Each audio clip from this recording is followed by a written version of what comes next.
আসিফ মাহমুদ কথিত আছে সে এনসিপিতে যোগদান করেছে বা করবে।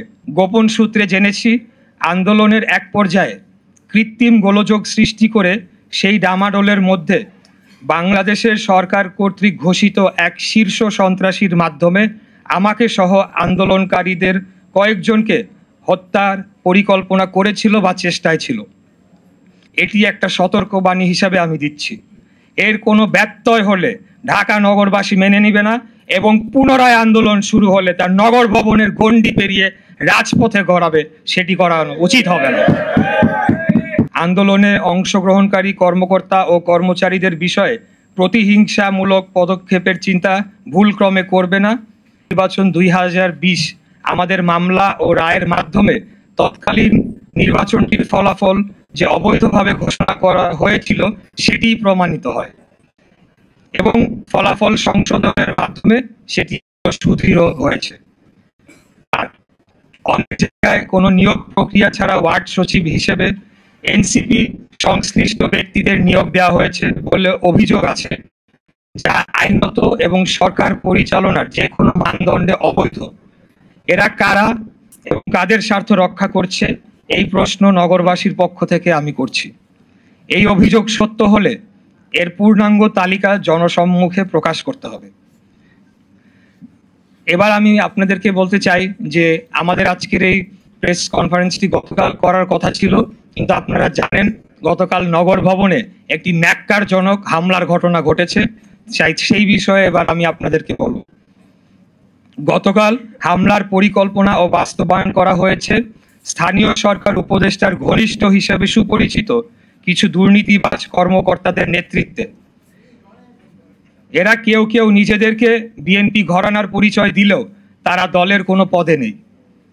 উপরন্তু তারা আওয়ামী ফ্যাসিস্ট আমলের মেয়রদের ঘনিষ্ঠ সহযোগী হিসাবে দুর্নীতি লুটপাট করেছে।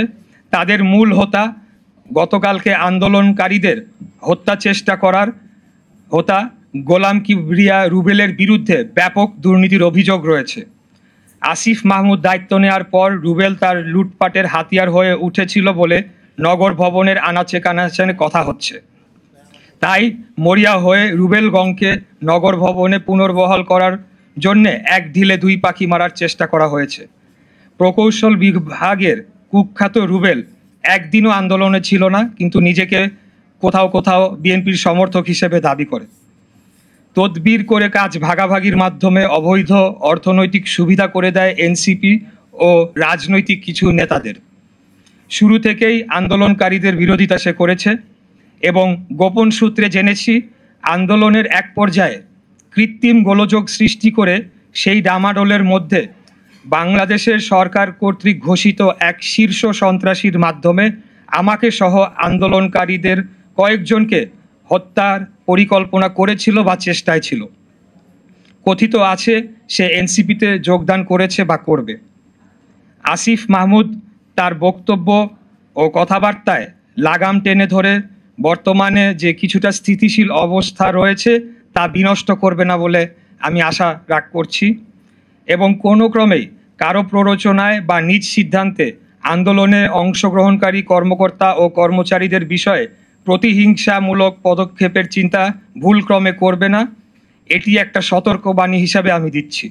এর কোনো ব্যত্যয় হলে ঢাকা নগরবাসী মেনে নিবে না এবং পুনরায় আন্দোলন শুরু হলে তার নগর ভবনের গণ্ডি পেরিয়ে রাজপথে গড়াবে, সেটি করানো উচিত হবে না।